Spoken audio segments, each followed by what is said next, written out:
नमस्कार बच्चों, राज्य शिक्षा शोध एवं प्रशिक्षण परिषद बिहार पटना में आप सभी का स्वागत है। बच्चों, हम लोग कक्षा 10वीं के अंतर्गत विज्ञान को पढ़ रहे थे। विज्ञान में हम लोग नियंत्रण एवं समन्वय पाठ को देख रहे थे। उस पाठ के अंतर्गत हम लोगों ने नियंत्रण एवं समन्वय है क्या, नियंत्रण एवं समन्वय पौधों में कैसे होता है, उस विषय को जाना। जीवों में नियंत्रण एवं समन्वय कैसे होता है, किन क्रियाओं के द्वारा है, उसको आज हम लोग यहाँ समझेंगे। नियंत्रण एवं समन्वय जीवों में दो विधियों के द्वारा होता है। एक विधि है जिसको कि नर्वस कंट्रोल कहते हैं, तंत्रिका तंत्र के द्वारा होता है, जिसकी संरचनात्मक एवं क्रियात्मक इकाई तंत्रिका कोशिका है। और दूसरा रसायन के द्वारा होता है। तो रसायन के द्वारा किसके द्वारा होता है? हार्मोन को। हम लोगों ने पिछले कक्षा में, पिछले पाठ में हम लोगों ने चर्चा किया था कि हार्मोन और एंजाइम में क्या अंतर है, हार्मोन किसके द्वारा स्रावित होता है। याद है कुछ बच्चों? हार्मोन किसके द्वारा स्रावित होता है? सही बोला आप लोगों ने, अंतःस्रावी ग्रंथियों के द्वारा। हम लोगों ने अंतःस्रावी और बहिःस्रावी ग्रंथियों के अंतर के बारे में भी जाना था। हार्मोन एंजाइम में भी अंतर पहचाना था। तो ये तो हम लोग तंत्रिका और रासायनिक तंत्र को समझ लिया। तंत्र की दो माध्यमों से जीवों में नियंत्रण एवं समन्वय होता है। बच्चों, अब चलते हैं, देखते हैं कि तंत्रिका तंत्र कैसे कार्य करता है, उसमें कौन कौन सी ऐसी संरचनाएं हैं जो इसके लिए कार्य करती हैं। तंत्रिका तंत्र कैसे कार्य करता है? नियंत्रण एवं समन्वय तंत्रिका एवं पेशीय ऊतक द्वारा प्रदान किया जाता है। यानी तंत्रिका तंत्र में नियंत्रण एवं समन्वय जो होता है वो तंत्रिका तंत्र और पेशी ऊतक दोनों के कंबाइंड कार्य करने से होता है। अब दूसरे बिंदु को देखते हैं। तंत्रिका तंत्र तंत्रिका कोशिकाओं या न्यूरॉन के एक संगठित जाल का बना होता है और यह सूचनाओं को विद्युत आवेग के द्वारा शरीर के एक भाग से दूसरे भाग तक ले जाता है। तंत्रिका तंत्र की जो कोशिकाएं हैं, जिसे कि न्यूरॉन कहते हैं, एक पूरा न्यूरॉन का हमारे शरीर में जाल बना होता है जो हमारे कह सकते हैं ब्रेन से लेकर हमारे पैरों के टिप तक मौजूद होते हैं। जैसे कि हमारे घरों में बिजली के तार कैसे हैं, हमारे दरवाजे से लेकर घर के अंतिम छोर तक रहते हैं, वैसे ही। और इस सूचनाओं को, जैसे वहाँ इलेक्ट्रिक करंट पास होता है, यहाँ भी विद्युत आवेग के द्वारा शरीर के एक भाग से दूसरे भाग तक ले जाया जाता है। अब आते हैं कि ये मैसेज वहाँ क्या है, वहाँ इलेक्ट्रिक करंट पास होता है, यहाँ क्या है, मैसेज का करंट पास होता है। यानी शरीर के एक भाग से दूसरे भाग तक मैसेज जाता है। तो ये मैसेज कौन रिसीव करता है, यानी कौन है जो बाहरी वातावरण से शरीर का जुड़ा रहता है, जो ग्रहण करता है और रिसेप्टर तक जिस तक पहुँचना होता है वो पहुंचाता है। तो चलिए देखते हैं कि ग्राही अंग यानी ग्रहण करने वाले अंग कौन कौन से हम जंतुओं के शरीर में हैं। ग्राही तंत्रिका कोशिका के विशिष्टीकृत सिरे होते हैं जो वातावरण से सूचनाओं का पता लगाते हैं। ये ग्राही हमारी ज्ञानेंद्रियों में स्थित होते हैं। यानी ग्राही तंत्रिका ऊतक कौन हो गए? ग्राही ऑर्गन हमारे कौन हो गए? हमारे सेंस ऑर्गन जो हमें वातावरण से जोड़ते हैं। सर्दी है, गर्मी है, धूप है, पानी है, हमारे आसपास क्या घटित हो रहा है, ये हमारे सेंस ऑर्गन हमको बताते हैं। अब एक एक करके इन सेंस ऑर्गन को हम लोग देखते हैं। जैसे कान में ग्राही तंत्रिका होती है, ये किस में हमारी मदद करती है? सुनने में। कान से जब हम सुनते हैं तो क्या है, शरीर का संतुलन बनाने में हमारी मदद करती है। आँख में ये क्या रिसीव करता है? प्रकाशग्राही होती है और हमें देखने में मदद करती है। त्वचा में तापग्राही यानी तापमान को ग्रहण करता है। यह गर्म ठंडा साथ साथ क्या है? स्पर्श को भी मदद करता है। सॉफ्ट है, हार्ड है, नुकीला है, ब्लंट है, तो स्पर्श को भी पहचानने में त्वचा हमारी मदद करती है।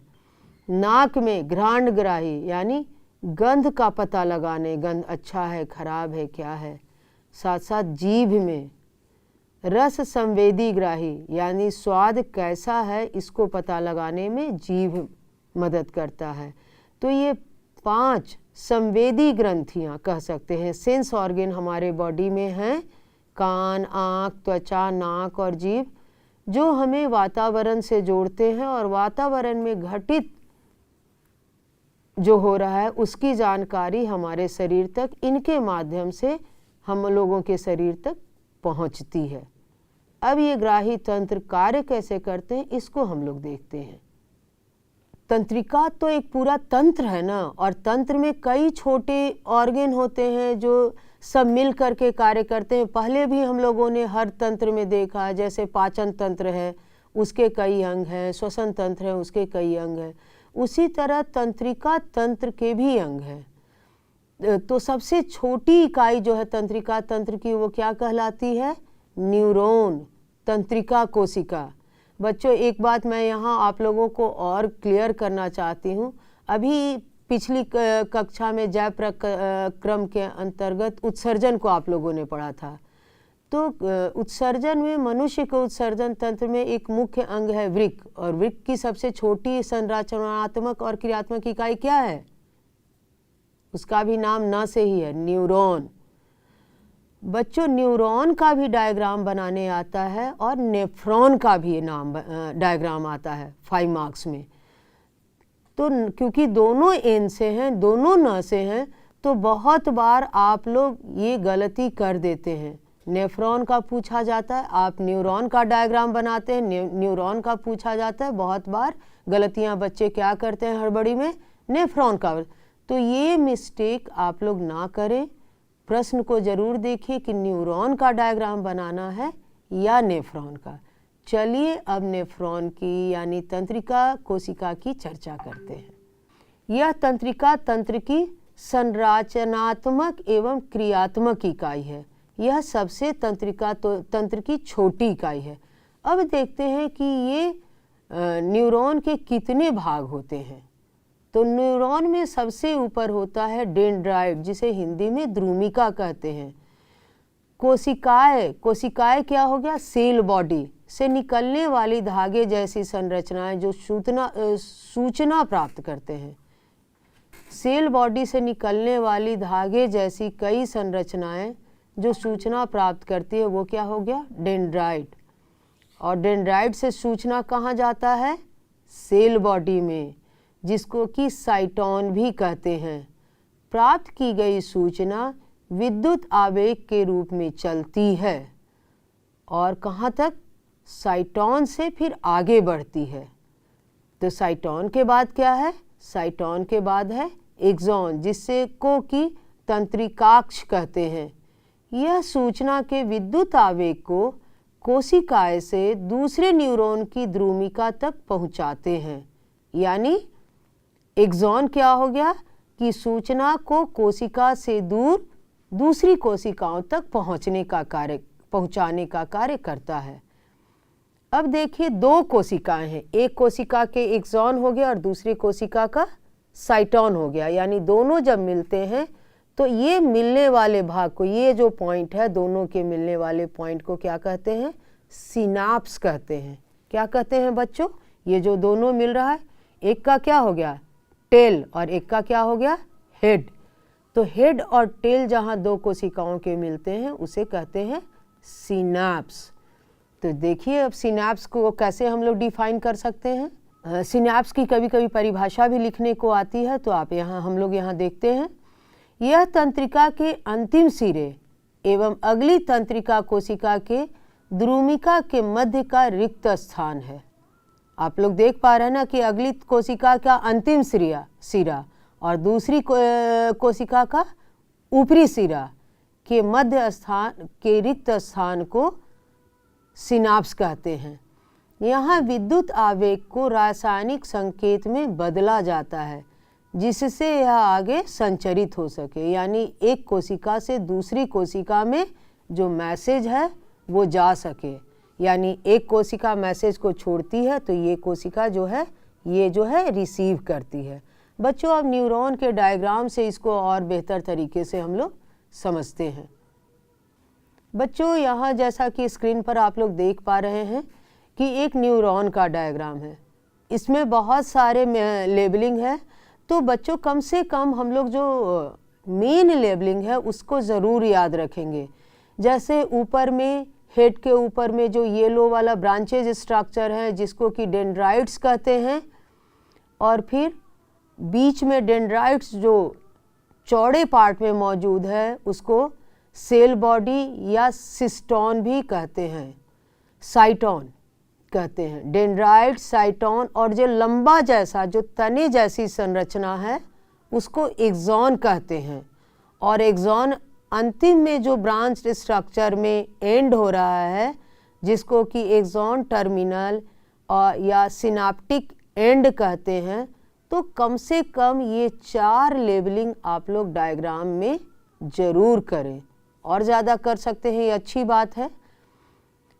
तो यहाँ डेंड्राइट्स क्या है, बहुत सारे साइटोन के, या कह सकते हैं कि न्यूरॉन एक कोशिका है, उसके हेड पार्ट में बहुत सारे ब्रांचेज होते हैं जिसको कि डेंड्राइट्स कहते हैं। जैसे हमारे सर में बहुत सारे बाल हैं तो समझिए कि न्यूरॉन का वो बाल है जिसे कि डेंड्राइट्स कहते हैं। क्लियर? और डेंड्राइट्स मैसेज को रिसीव करने का काम करता है। तो डेंड्राइट्स मैसेज को कहाँ ला रहा है? बाहर से कोशिका के अंदर की ओर। इसके बाद क्या है? उसके बाद कोशिका जो है, जो मेन सेल बॉडी है, एक पतली लंबी संरचना में बदलती है, स्टेम जैसी संरचना में, तने जैसी संरचना में, जिसको कि आप देख पा रहे हैं एक्सॉन कहते हैं। और ये एक्सॉन बच्चों एक बाहरी ऊपरी कवर से ढका रहता है और इस कवर को कहते हैं माइलिन शीथ। आप देख पा रहे हैं ना कि ब्लू कलर का एक ढका हुआ है जिसको कि माइलिन शीथ कहते हैं। और आप क्या देख रहे हैं कि पूरे माइलिन शीथ के बीच बीच में ये खाली जगह है। उस खाली जगह को कहते हैं नोड ऑफ रैनवियर। बीच बीच में गैप है, माइलिन शीथ नहीं है, उसको कहते हैं नोड ऑफ रैनवियर। और नीचे में फिर से एक्सॉन जो आकर के, जैसे पौधों के की जड़ें कई शाखित हो जाती हैं, ब्रांचेज रहते हैं, पौधे के जड़ों को आप लोग देखा है ना, देखिए वैसी ही संरचना है। इसको कहते हैं सिनाप्टिक एंड। और इसके नीचे जब आप, जैसे अभी आपने पढ़ा, इसके सिनाप्टिक एंड पे दूसरे न्यूरॉन का हेड जुड़ा रहेगा। और जब हेड जुड़ा रहेगा तो उस संरचना को कहेंगे सिनाप्स। यानी उसको पूरे को, एक का टेल सिनाप्टिक एंड, दूसरे का डेंड्राइट्स, दोनों मिलकर के क्या कहलाएगा? सिनाप्टोनीमल कॉम्प्लेक्स कहलाता है। सिंपल भाषा में उसको कहते हैं सिनाप्स। यानी सिनाप्टिक एंड मैसेज छोड़ता है एक केमिकल के रूप में, एक रसायन के रूप में, और दूसरे सेल का जो डेंड्राइट्स है उसको रिसीव करता है उस केमिकल को, और फिर से उसको विद्युत आवेग में वो परिवर्तित करता है। बच्चों, उस केमिकल का नाम, ऐसे बहुत सारे केमिकल हैं, एक केमिकल है एसिटाइल कोलिन। आप लोग याद रखिएगा, एसिटाइल कोलिन नामक रसायन छोड़ा जाता है जो दूसरे सेल का डेंड्राइट्स रिसीव करता है। बच्चों, यहाँ एक्सॉन और साइटोन में कभी कभी अंतर भी लिखने के लिए आता है। तो एक्सॉन क्या हो गया? एक्सॉन न्यूरॉन की एक चौड़ी संरचना है, आप लोग देख भी पा रहे हैं चित्र में, जबकि एक्सॉन क्या है? एक पतली लंबी संरचना है। साइटोन क्या करता है? ये एक्सॉन की मैसेज के कोशिका की ओर लाता है, जबकि एक्सॉन क्या करता है? मैसेज को कोशिका से दूर ले जाता है। ठीक है, तो ये दो अंतर एक्सॉन और साइटोन में आप याद रख सकते हैं। बच्चों, यहाँ न्यूरॉन का डायग्राम हम लोग अच्छी तरह से समझ लिए हैं। न्यूरॉन कैसे कार्य करता है ये भी समझे। कौन सा रसायन होता है जो मैसेज एक से न्यूरॉन से दूसरे न्यूरॉन में पहुंचाने का काम करता है सिनाप्स के पास? Acetyl choline. क्या नाम है? Acetyl choline. ऐसे और कई रसायन हैं जो आगे की कक्षाओं में आप लोग पढ़ेंगे। तो ये सबसे छोटी संरचना न्यूरॉन थी जो कि कार्य करता है और पूरे शरीर में बिजली के तार की तरह फैला रहता है। बिजली के तार में भी आप लोग बच्चों देखते हैं कि प्लास्टिक का कवर रहता है। यहाँ न्यूरॉन में किसका कवर था? माइलिन शीथ का कवर था। वहाँ प्लास्टिक का कवर रहता है, या माइलिन शीथ का कवर है। अब आगे देखते हैं कि ये नर्वस न्यूरॉन्स कहाँ कहाँ कैसे अरेंज रहता है। तो अब चलते हैं जो मुख्य भाग है तंत्रिका तंत्र का, कह सकते हैं कंट्रोलिंग यूनिट, जहाँ से पूरा शरीर कंट्रोल होता है। मनुष्य का मस्तिष्क, ब्रेन ऑफ ह्यूमन। तो मनुष्य का मस्तिष्क एक अत्यंत महत्वपूर्ण कोमल अंग है। तंत्रिका तंत्र के द्वारा शरीर की क्रियाओं के नियंत्रण और समन्वय में सबसे महत्वपूर्ण भूमिका मस्तिष्क की ही होती है। यानी सब पूरा कंट्रोल यहीं से होता है, ब्रेन के द्वारा। मस्तिष्क खोपड़ी या मस्तिष्क गुहा, जिसको कि अंग्रेजी में कहते हैं क्रेनियम, के अंदर सुरक्षित रहता है। हम लोग बोल चाल की भाषा में इसे कपाल भी कहते हैं। यह चारों ओर से तंतुमय संयोजी उत्तक, फाइब्रस कनेक्टिव टिश्यू की एक झिल्ली से घिरा होता है, जिसे कि मेनिंजेज कहते हैं। यह झिल्ली कोमल मस्तिष्क को बाहरी आघातों तथा दबाव से बचाता है। यह मेनिंजेज क्या करता है? शॉक एब्जॉर्बर का काम करता है। बच्चों, आप लोग गाड़ी में तो शॉक एब्जॉर्बर देखा है ना, कि उबड़ खाबड़ रास्तों से आप चलते हैं तो स्प्रिंग जैसी वहाँ संरचना लगी होती है जो झटके को आप तक कम पहुँचने देती है। उसी तरह ये मेनिंजेज आघात से बचाती है। अभी आप लोगों ने क्या पढ़ा कि ब्रेन जो है एक खोपड़ी नुमा कवर के अंदर, खोपड़ी नुमा संरचना के अंदर बंद होती है, और उस खोपड़ी नुमा के अंदर भी कई झिल्लियाँ होती हैं जिसे कि मेनिंजेज कहते हैं। 2-3 लेयर होते हैं, और इस मेनिंजेज और खोपड़ी के अंदर एक फ्लूइड, एक तरल पदार्थ भरा होता है जिसे कहते हैं सेरिब्रोस्पाइनल फ्लूइड। Cerebrospinal fluid. ये सेरिब्रोस्पाइनल फ्लूइड 2 तरीके से कार्य करता है। एक तो अभी आपने पढ़ा कि फ्लूइड जैसे भरा रहेगा तो क्या होगा कि वो आघात से बचाएगा। अब जैसे ये बॉल जैसी संरचना, इसके अंदर फ्लूइड, वैसे बल्ब को आप पटकते हैं, रबर वाले बल्ब, तो क्या करता है? उछलता है, तो क्या है? रबर को चोट कम लगता है। उसी तरह हमारा ब्रेन को समझिए कि बॉल है और उसके अंदर कई लेयर हैं और साथ साथ लिक्विड भी भरा हुआ है, और उस लिक्विड के अंदर तब हम लोगों का एक छोटा सा ब्रेन सुरक्षित है। इस तरीके से ऊपर से ये लेयर है और लिक्विड भी भरा हुआ है, तो ये ब्रेन हमारा सुरक्षित है, और इसको कहते हैं सेरिब्रोस्पाइनल फ्लूइड। तो एक तो हुआ कि ये आघात से बचाता है, आघात मतलब चोट से बचाता है, डैमेज होने से बचाता है। दूसरा है कि हमारे ब्रेन को नम रखता है। नम रखने से क्या है कि वो सही तरीके से कार्य करता है। तो अगर आता है कि मेनिंजेज और फ्लूइड का क्या काम है, तो आघात से बचाता है, और दूसरा क्या कार्य है, तो यह नम बनाए रखता है हमारे ब्रेन को, जो उसको सही तरीके से कार्य करने में मदद करता है। अब और आगे देखते हैं। मस्तिष्क की गुहा भी इस द्रव्य से भरी होती है।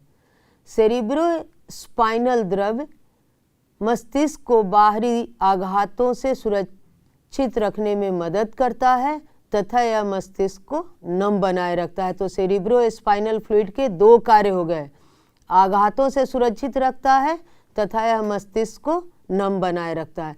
कभी कभी बच्चों पूछा जाता है कि हमारे मस्तिष्क का वजन क्या है, तो चलिए उसको भी देखते हैं। मनुष्य का मस्तिष्क अन्य कशेरुकों के अपेक्षा ज़्यादा जटिल और विकसित होता है। इसका औसत आयतन लगभग 1650 ml तथा औसत भार करीब 1.5 kg यानी 1.5 kg होता है। मस्तिष्क को 3 प्रमुख भागों में बांटा गया है: अग्र मस्तिष्क, fore brain, mid brain, hind brain. अग्र मस्तिष्क, मध्य मस्तिष्क तथा पश्च मस्तिष्क।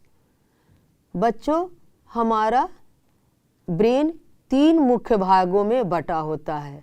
अग्र मस्तिष्क जो ऐसा कि अपने सर को आप देख पा रहे हैं, हर कोई अपने सर को देख रहा है, तो अग्र मस्तिष्क हमारे ब्रेन का ज़्यादा भाग कवर करता है।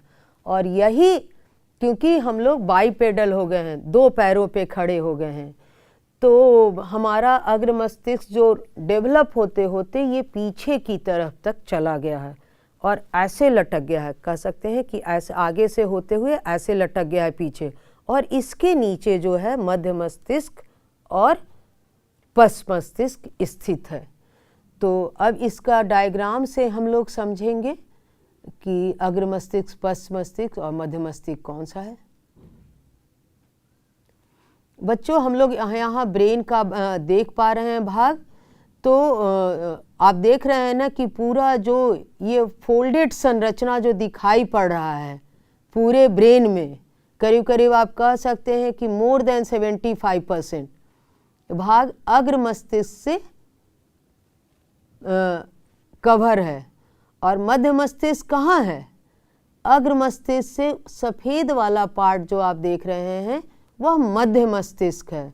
और खोजिए यहाँ कहाँ है? पश्च मस्तिष्क। तो देखिए उजले के नीचे आपको और एक और संरचना है, जैसे पॉन्स, मेडुला और एक अनुमस्तिष्क, जिसको हम लोग कहते हैं छोटा दिमाग। कहते हैं ना कि गर्दन के पीछे मत मारो, यहाँ छोटा दिमाग होता है। तो देखिए वहाँ अनुमस्तिष्क रहते हैं, और पॉन्स, मेडुला, अनुमस्तिष्क तीनों मिला करके आपको पश्च मस्तिष्क यानी हाइंड ब्रेन बनते हैं। तो पूरा ब्रेन का पार्ट जो है, हमारा हेड जो है, मैक्सिमम अग्र मस्तिष्क से ढका हुआ है। और आप देख रहे हैं ना, कपाल है, खोपड़ी दिखाई दे रहा है, और खोपड़ी के ऊपर, खोपड़ी और ब्रेन के बीच में कई लाइनें दिखाई पड़ रही हैं। तो ये लाइनें जो हैं बच्चों, यही मेनिंजेज कहलाती है, और इन सब के बीच में लिक्विड भरा होता है जिसको कि सेरिब्रोस्पाइनल फ्लूइड कहते हैं। और यह ब्रेन को, क्योंकि हमारा ब्रेन क्या है, बहुत ही महत्वपूर्ण भाग है शरीर का। पूरा शरीर अगर सही तरीके से कार्य कर रहा है, उस पर ब्रेन का एक मेजर रोल होता है। तो इतने सुरक्षा कवचों के बीच में ये हमारे शरीर में सुरक्षित रहता है। अब बच्चों, इनके अलग अलग हम लोग भाग को भी देखेंगे। इस ब्रेन में एक पार्ट को हम लोगों ने और देखा था, हाइपोथैलेमस। ब्रेन के डायग्राम में देखिए हाइपोथैलेमस कहाँ है। वहाँ आप देखिए कि उजले वाले पार्ट के निचले सतह में हाइपोथैलेमस रहता है, और पॉन्स वाले पार्ट में आप देख पा रहे हैं कि पीयूष ग्रंथि। ये दोनों को हम लोग पढ़ेंगे, इसलिए मैं यहाँ आपको बता रही हूँ कि हाइपोथैलेमस में भी एक इंडोक्राइन ग्लैंड होता है और पीयूष ग्रंथि में भी। तो जब हम लोग हार्मोन की चर्चा करेंगे तो वहाँ ये पीयूष ग्लैंड और हाइपोथैलेमस की चर्चा करेंगे।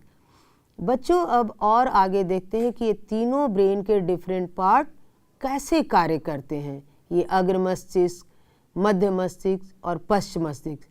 अंग्रेजी में नाम कर याद रखना हम समझते हैं कि ज़्यादा आसान है। अग्र मस्तिष्क, अब देखते हैं अग्र मस्तिष्क को। यह मस्तिष्क का सबसे जटिल एवं विशिष्ट भाग है। यह इसको प्रमस्तिष्क भी कहते हैं, सेरिब्रम। अग्र मस्तिष्क के कार्य क्या क्या हैं बच्चों? तो जितना आप सोचिए कि जो आप करते हैं मैक्सिमम, वो सारे फोर ब्रेन के काम हैं। अब एक एक करके देखते हैं। मस्तिष्क का मुख्य सोचने वाला भाग होता है, यानी सोचते हम किससे हैं? अग्र मस्तिष्क से। ऐच्छिक कार्यों को नियंत्रित करते हैं। तो जितना हम अपने हाथ पैर, अब बोल मैं रही हूँ, तो ये सारे ऐच्छिक कार्य कहाँ से होते हैं? अग्र मस्तिष्क के कारण। अगर मैं पढ़ा रही हूँ, इसका मतलब अग्र मस्तिष्क कार्य कर रहा है।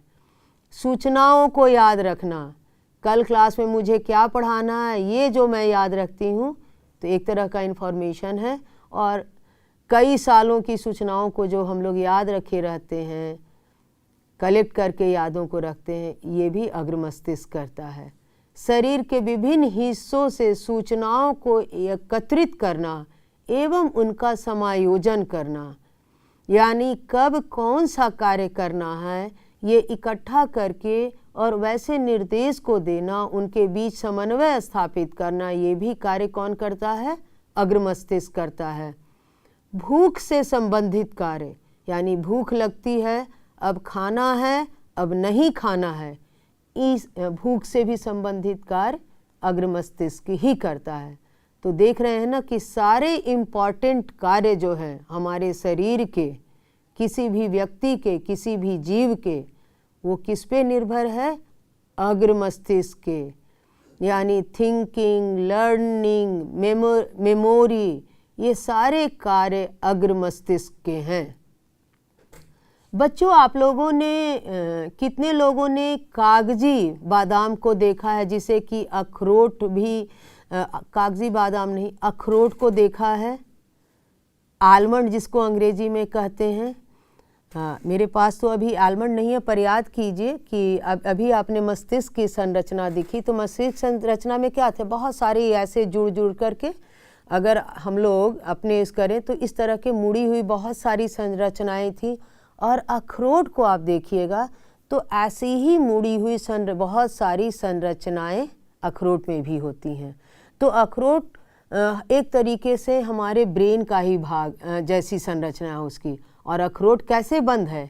एक हार्ड कवर के नीचे। तो कपाल भी हमारा वैसे ही हार्ड है, उसी कवर के नीचे। और अखरोट को जैसे आप लोग अलग करिएगा तो उसको देखिएगा कि अखरोट जो है 2 भागों में आसानी से बढ़ता है और उसको बीच में कनेक्ट करने वाला एक पतला सा पार्ट होता है। तो हमारा ब्रेन भी 2 इक्वल हाफ में है, 2 हेमिस्फीयर में है, और लेफ्ट और राइट। तो और बीच दोनों उसके कार्य जो हैं वो बीच से दोनों लेफ्ट राइट एक बीच पार्ट से जैसे अखरोट जुड़े रहते हैं, वैसे ही हमारे अग्र मस्तिष्क के भी पार्ट एक बीच के पॉइंट से जुड़े रहते हैं। तो आप अपने ब्रेन की तुलना अखरोट से कर सकते हैं। और इसीलिए कभी कभी कहा जाता है कि प्रकृति में जो चीज़ें हमारे शरीर की संरचनाओं जैसे जिनके आकार हैं, वो उसको स्वस्थ रखने में मदद करता है। यानी अखरोट ज़्यादा हम खाएंगे तो हमारा ब्रेन ज़्यादा स्वस्थ रहेगा और अच्छे तरीके से कार्य करेगा। चलिए ब्रेन के अगले पार्ट को देखते हैं। मस्तिष्क, अनैच्छिक क्रियाओं को नियंत्रित करना। अब बच्चों, ऊपर में एक आया था ऐच्छिक क्रिया और यहाँ आता है अनैच्छिक क्रिया।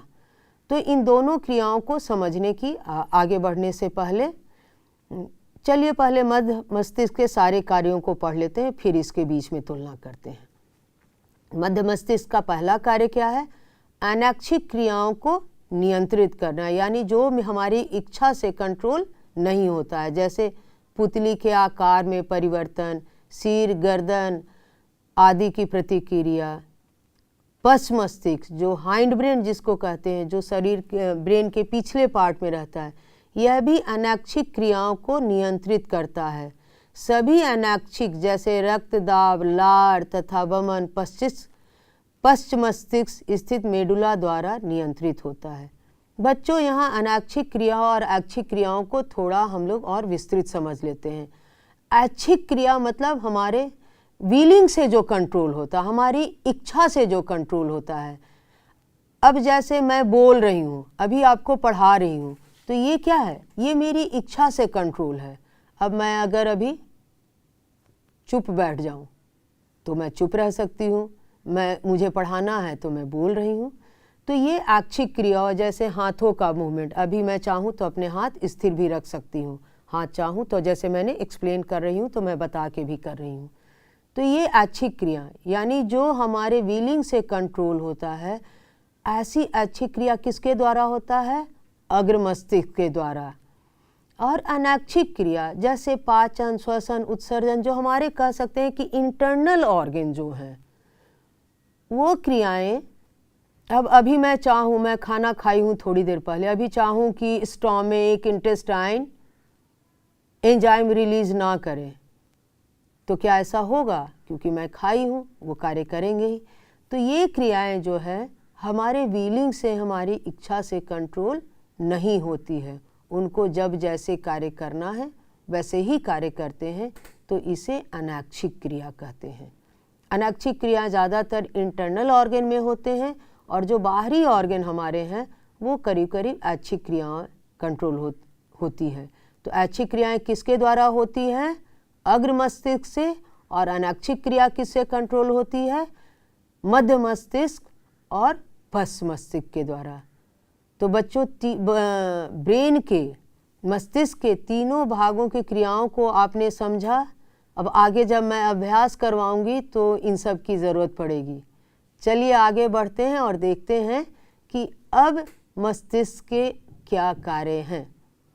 बच्चों, पश्च मस्तिष्क के थोड़े अधिक कार्य हैं और यह 2 भागों में बटा हुआ है, तो थोड़ा हम पश्च मस्तिष्क को और ज़्यादा जानते हैं। यह अनैच्छिक क्रियाओं को नियंत्रित करता है, ये तो हम लोगों ने जाना ही। जैसे सभी अनैच्छिक, रक्तदाब, लार आना, वमन पश्च मस्तिष्क की स्थिति मेडुला द्वारा नियंत्रित हो। इसके 3 भाग हैं। अनुमस्तिष्क, तो अनुमस्तिष्क क्या करता है? हमारे पोस्चर को बनाए रखने में मदद करता है, संतुलन में, ऐच्छिक क्रियाओं की गतियों इत्यादि को नियंत्रित करता है।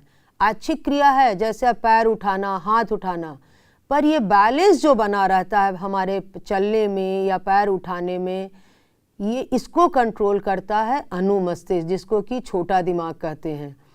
मेडुला क्या करता है? पश्च मस्तिष्क से एक लंबी संरचना निकलती है, यह अनैच्छिक क्रियाओं का नियंत्रण करता है, जैसे रक्तचाप, वमन आदि का। पॉन्स क्या है? इसी में पॉन्स आपने डायग्राम में देखा था, यह श्वसन को नियंत्रित करता है। तो तीनों के अलग अलग कार्य को तो हम लोगों ने देखा। अब ब्रेन के कॉमन कार्य एक जगह हम लोग देख लेते हैं, जो अगले स्लाइड में हम लोग देखेंगे। बच्चों चलिए, अब सारे के कंबाइंड एक जगह हम लोग कार्य पढ़ते हैं मस्तिष्क के। तो आवेग ग्रहण करना, टू रिसीव इम्पल्सेस, मस्तिष्क सभी संवेदी अंगों से आवेगों को ग्रहण करता है। संवेदी अंगों के बारे में बच्चों हम लोग पहले ही पढ़ चुके हैं। दूसरा कार्य क्या है? ग्रहण किए गए आवेगों की अनुक्रिया, यानी जो ग्रहण आवेग करते हैं उस पर रिस्पॉन्स करता है।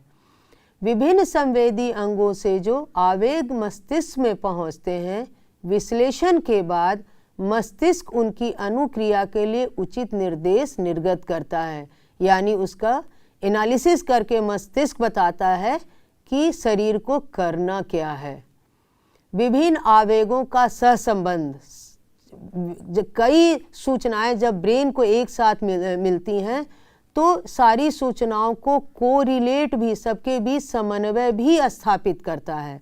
मस्तिष्क को भिन्न भिन्न संवेदी अंगों से एक तरह से कई तरह के आवेग प्राप्त होते हैं। मस्तिष्क इन आवेगों को सह संबंधित कर विभिन्न शारीरिक कार्यों का कुशलतापूर्वक समन्वय करता है। जैसे मैं बच्चों इसको एक एग्जाम्पल से इसको समझाना चाहूँगी कि अब मान लीजिए नाक से गंध आ रहा है, सूचना जा रही है, अरे बहुत खुशबूदार खाना है, लेकिन एक तरफ से कह रहा है खाना तो अच्छा है पर ये गर्म है। तो ब्रेन इन दोनों सूचनाओं के बीच समन्वय स्थापित करेगा और सूचना देगा हाथ को कि खाना तो टेस्टी है पर अभी गर्म है, तो थोड़ी देर बाद खाना शुरू करें, मुंह में देर से डालें। तो ये समन्वय स्थापित करता है। अब चलिए इसके अगले कार्य को देखते हैं। सूचना का भंडारण, स्टोरेज ऑफ इंफॉर्मेशन। मस्तिष्क में विभिन्न सूचनाएं चेतना या ज्ञान के रूप में संचित रहती है, इसीलिए मानव मस्तिष्क को ज्ञान का भंडार भी कहा जाता है। ये बहुत इम्पॉर्टेंट कार्य है बच्चों। सूचना को इकट्ठा करना।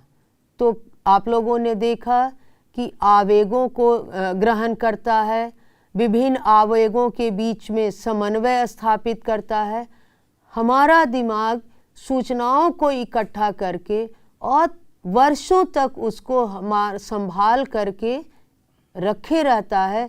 जब हमें ज़रूरत पड़ती है तो उसको रिकॉल करने का भी कार्य करती है। तो बच्चों, आप लोगों ने यहाँ मस्तिष्क के विभिन्न भाग और उसके विभिन्न कार्यों को देखा। अगली कक्षा में तंत्रिका तंत्र से जुड़ी कुछ और सूचनाओं के बारे में हम लोग जानेंगे। तब तक के लिए धन्यवाद।